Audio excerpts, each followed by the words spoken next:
अस्सलाम व्यूअर्स, आज हम अपनी पार्ट्स ऑफ स्पीच की नेक्स्ट क्लास के साथ हाजिर हैं। आपको याद होगा जब हमने पार्ट्स ऑफ स्पीच स्टार्ट की थी, उसमें नंबर 5 पर मैंने वर्ब्स के बाद एडवर्ब्स का जिक्र किया था। एडवर्ब्स बेसिकली 3 काम करते हैं।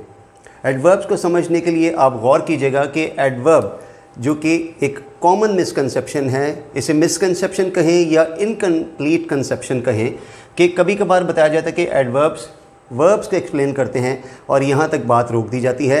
एक्चुअली एडवर्ब्स के 3 फंक्शन हैं, जैसा कि मैंने आपको पार्ट्स ऑफ स्पीच की क्लास में भी थोड़ा बहुत एक्सप्लेन किया था।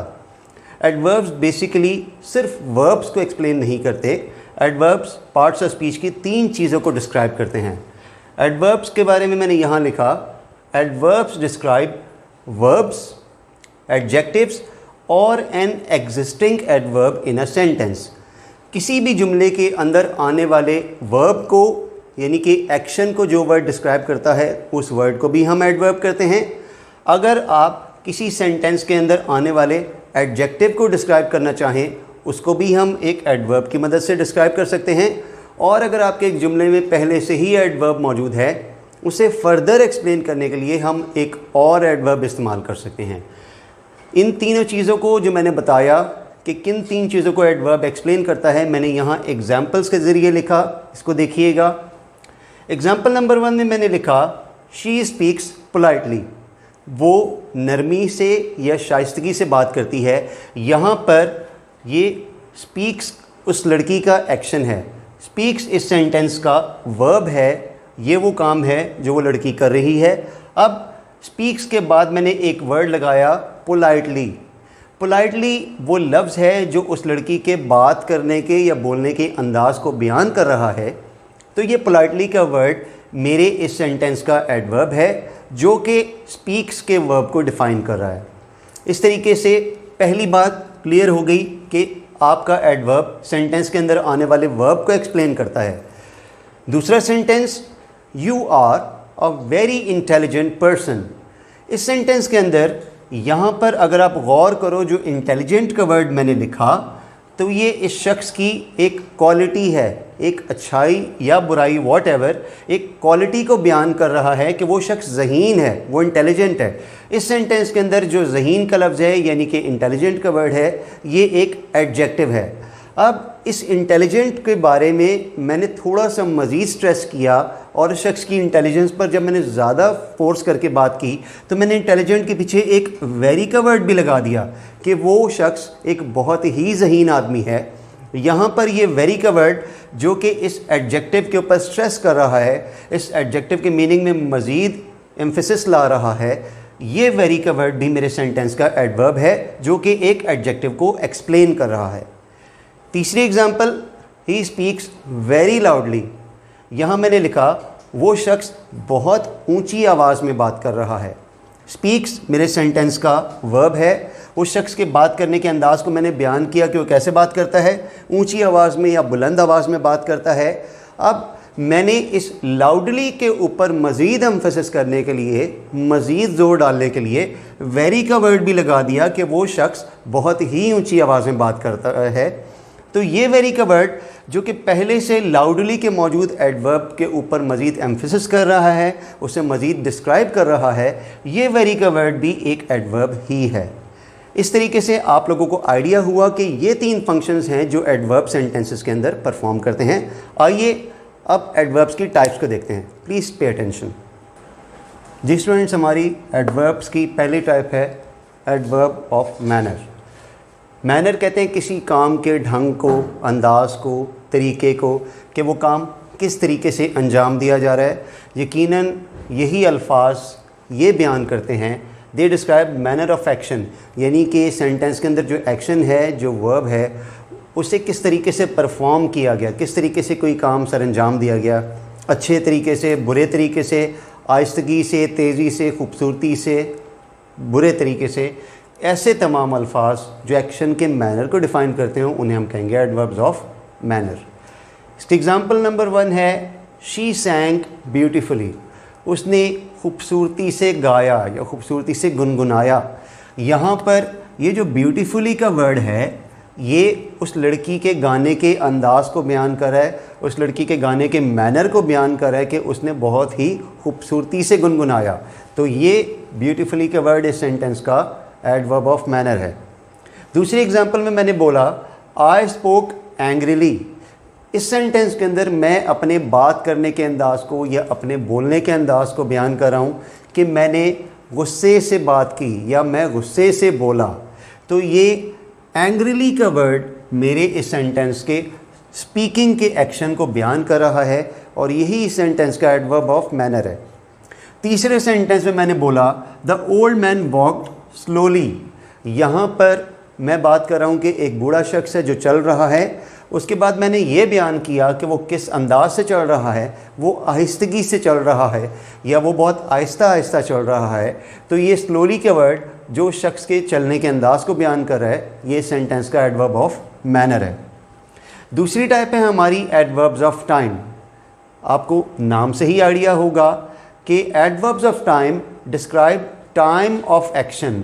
ये अल्फाज बयान करते हैं कि जो काम किया गया वो किस वक्त किया गया। Example, she came late today. वो आज देर से आई। यहाँ पर ये केम का वर्ड इस सेंटेंस का एक्शन है और ये लेट का वर्ड उस लड़की के इस एक्शन को डिफ़ाइन कर रहा है कि वो किस वक्त आई, किस वक्त पहुँची। वो आज देर से पहुँची या लेट पहुँची। तो ये लेट का वर्ड इस सेंटेंस का है एडवर्ब ऑफ टाइम। दूसरे सेंटेंस में मैंने बोला वी शुड वेक अर्ली। हमें सुबह जल्दी बेदार होना चाहिए या सुबह सवेरे बेदार होना चाहिए। ये अर्ली का वर्ड हमारे उठने के वक्त को बयान कर रहा है कि हमें किस वक्त बेदार होना चाहिए, जल्दी बेदार होना चाहिए। ये अर्ली का वर्ड इस सेंटेंस का है एडवर्ब ऑफ टाइम। तीसरे सेंटेंस में मैंने बोला आई वेंट देयर येस्टरडे। मैं वहाँ कल गया। यहाँ पर ये येस्टरडे का वर्ड वो वक्त है या वो दिन है जो इस बारे में बता रहा है या बता रहा है कि मैं वहाँ कब गया। तो ये येस्टरडे का वर्ड जो मेरे जाने के दिन के बारे में लोगों को इन्फॉर्म कर रहा है, ये येस्टरडे का वर्ड इस सेंटेंस का एडवर्ब ऑफ टाइम है।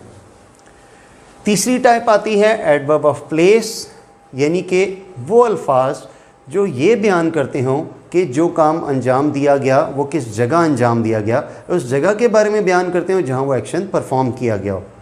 Example, he did not go there. वो वहाँ नहीं गया। कहाँ नहीं गया? वहाँ नहीं गया। तो ये देयर का वर्ड उस जगह के बारे में इन्फॉर्म कर रहा है जहाँ उस शख्स ने जहाँ वो शख्स गया या जहाँ वो शख्स नहीं गया। ये सेंटेंस का है एडवर्ब ऑफ प्लेस। दूसरा sentence, he came here yesterday. वो कल यहाँ आया। यहाँ पर बता रहा है कि वो शख्स कहाँ गया, वो शख्स यहाँ आया। ये हेयर का वर्ड उस शख्स की जगह के बारे में बयान कर रहा है कि वो शख्स कहाँ गया, यहाँ गया। ये हेयर का वर्ड इस सेंटेंस का है एडवर्ब ऑफ प्लेस। आइए अब नेक्स्ट टाइप्स की जानिब देखते हैं। जी स्टूडेंट्स, हमारी चौथी टाइप जो एडवर्ब्स की है वो है एडवर्ब्स ऑफ रीज़न। रीज़न कहते हैं किसी चीज़ की वजह को। तो एडवर्ब्स ऑफ रीज़न ऐसे अल्फाज होते हैं जो किसी भी काम के वकूअ पज़ीर होने की, उसके होने की वजह बताएंगे या वजह बयान करते हों कि ये काम क्यों हुआ। इसकी एग्ज़ाम्पल में आ सकता है देयरफॉर का वर्ड आ जाता है, हैंस का वर्ड आ जाता है। सेंटेंस के ज़रिए अगर आप देखो तो आपको ज़्यादा क्लियर होगा। ही did not invite me therefore I didn't go. उसने मुझे दावत नहीं दी लिहाजा मैं नहीं गया। यहाँ पर ये देयरफॉर का वर्ड इस सेंटेंस के अंदर उस शख्स के दावत में ना जाने की रीज़न बता रहा है, वजह बता रहा है कि वो शख्स वहाँ क्यों नहीं गया, क्योंकि उसे बुलाया नहीं गया था। उसे बुलाया नहीं गया लिहाजा वो गया भी नहीं। तो ये देयरफॉर का वर्ड इस सेंटेंस का है एडवर्ब ऑफ रीज़न। नंबर 5 पर आता है एडवर्ब ऑफ फ्रीक्वेंसी। फ्रीक्वेंसी को उर्दू में कहा जाता है तवातर। किसी काम का दोहराया जाना, रिपीट होना, यानी कि ऐसे अल्फाज जो ये बयान करते हों कि कोई भी एक्शन किस तवातर के साथ दोहराया गया, कितनी बार दोहराया गया, कितनी बार किया गया। यानी कि these words tell how frequently an action occur. ऐसे अल्फाज को कहा जाता है एडवर्ब्स ऑफ फ्रीक्वेंसी। इसमें काफ़ी सारे वर्ड्स आ जाते हैं, वंस, ट्वाइस, थ्राइस वगैरह वगैरह, इस तरह के काफ़ी सारे अल्फाज होते हैं जो एडवर्ब्स ऑफ फ्रीक्वेंसी में आते हैं। अगर आप सेंटेंसेस के ज़रिए देखो तो मैंने पहले सेंटेंस में लिखा we should brush our teeth twice a day, हमें दिन में 2 बार अपने दांत साफ़ करने चाहिए। यहाँ पर ट्वाइस का मतलब हुआ 2 बार। ये वर्ड मेरे एक दिन के अंदर एक काम करने के तवातुर को बयान कर रहा है कि मुझे काम यानी कि दांत साफ़ करने का काम दिन में कितनी बार करना चाहिए, 2 बार करना चाहिए, यानी कि 2 बार रिपीट करना चाहिए। तो ये वर्ड है इस सेंटेंस का एडवर्ब ऑफ फ्रीक्वेंसी। उससे अगले सेंटेंस में मैंने बोला he is seldom late for school या he is scarcely late for school, यानी वो शख्स शाज़ो नादिर या कभी कभार ही स्कूल के लिए लेट होता है, या वो शख्स कभी कभार ही स्कूल देर से पहुंचता है। यहाँ पर ये सेल्डम का वर्ड उस शख्स के लेट होने को या ना होने के तवातुर को यानी कि फ्रीक्वेंसी को शो कर रहा है। इस वर्ड को हम कहेंगे एडवर्ब ऑफ फ्रीक्वेंसी। नंबर 6 पर आते हैं एडवर्ब्स ऑफ डिग्री। डिग्री को उर्दू में कहा जाता है शिद्दत और इंग्लिश में इसका सिमिलर मीनिंग होता है लेवल या इंटेंसिटी। तो adverbs of degree tell about intensity of an action. ये अल्फाज बयान करते हैं कि जो काम किया गया वो किस शिद्दत के साथ या किस लेवल पे जाके किया गया। तो इन अल्फाज को जो किसी काम के लेवल या इंटेंसिटी को एक्सप्लेन करते हों, इनको कहा जाता है एडवर्ब्स ऑफ डिग्री। इसमें बहुत सारे वर्ड्स आ जाते हैं जैसा कि वेरी, मच, क्वाइट, इनफ और इस तरह के काफ़ी सारे वर्ड्स हैं जो आपके डिग्री को डिफ़ाइन करते हैं। सेंटेंसेस के ज़रिए आप देख सकते हो you are a very nice person, आप एक बहुत ही अच्छे इंसान हैं या बहुत ही अच्छे शख्स हैं। ये वेरी का वर्ड उस शख्स के नाइस होने की डिग्री को यानी कि नाइस होने के लेवल को बयान करे कि वो शख्स कितना नाइस है, बहुत ही नाइस है। ये इंटेंसिटी में यानी उस शख्स के नाइस होने की इंटेंसिटी में इजाफा कर रहा है, तो ये वर्ड कहलाएगा एडवर्ब ऑफ डिग्री। दूसरी example, I have enough money to buy a car, मेरे पास गाड़ी ख़रीदने के लिए काफ़ी पैसा है।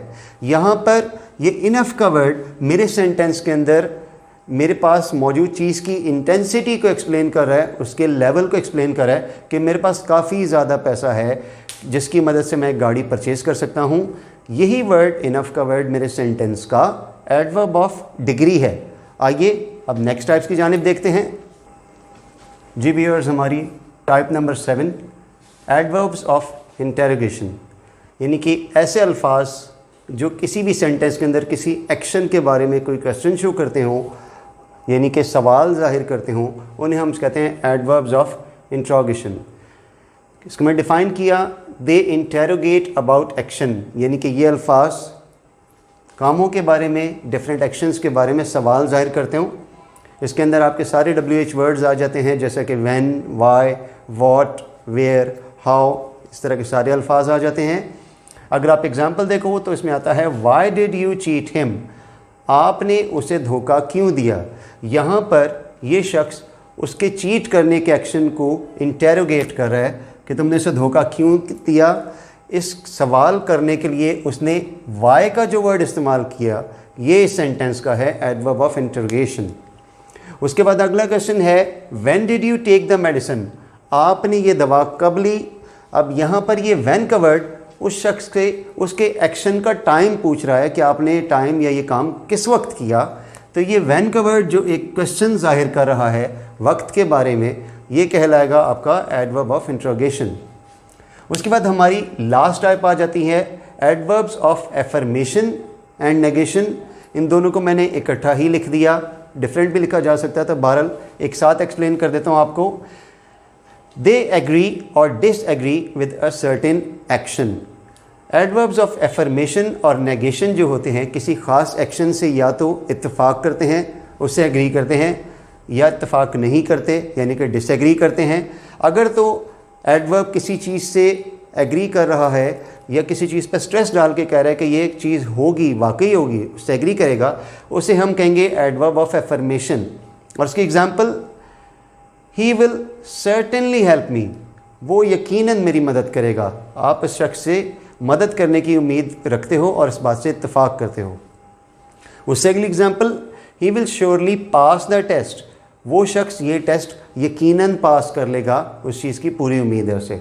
और उसके बाद अगर आप किसी चीज़ से डिसएग्री करते हैं, उसके लिए आप ये एग्जांपल देखो, उसे हम कहेंगे एडवर्ब ऑफ नेगेशन। और उसकी example I will never hurt you, मैं आपका दिल कभी नहीं दुखाऊंगा या मैं आपको कभी नुकसान नहीं पहुंचाऊंगा। इस सेंटेंस के अंदर वो शख्स एक काम के ना दोहराए जाने का या ना किए जाने के बारे में आपको एक्सप्लेन कर रहा है कि वही शख्स काम कभी भी नहीं करेगा। तो इस सेंटेंस के अंदर आने वाला नेवर का वर्ड क्या है आपका? Adverb of negation. जी व्यूअर्स, वो सारी टाइप्स जो हमने इस क्लास में डिस्कस करनी थी, आइए अब एक बार आप इन सब एग्जांपल्स को दोबारा रिव्यू कर लीजिएगा। एक बार इसकी सारी टाइप्स एग्जांपल्स के साथ रिव्यू कीजिएगा ताकि आपको अंदाज़ा हो पाए कि इनको कैसे यूज़ किया जाना है। और उम्मीद करता हूँ आपको ये क्लास अच्छे से समझ आई होगी। इंशाल्लाह ताला नेक्स्ट क्लास में पार्ट्स ऑफ स्पीच के नेक्स्ट टॉपिक के साथ हाजिर होंगे। अपना बहुत ख्याल रखिएगा। अल्लाह हाफ़िज़।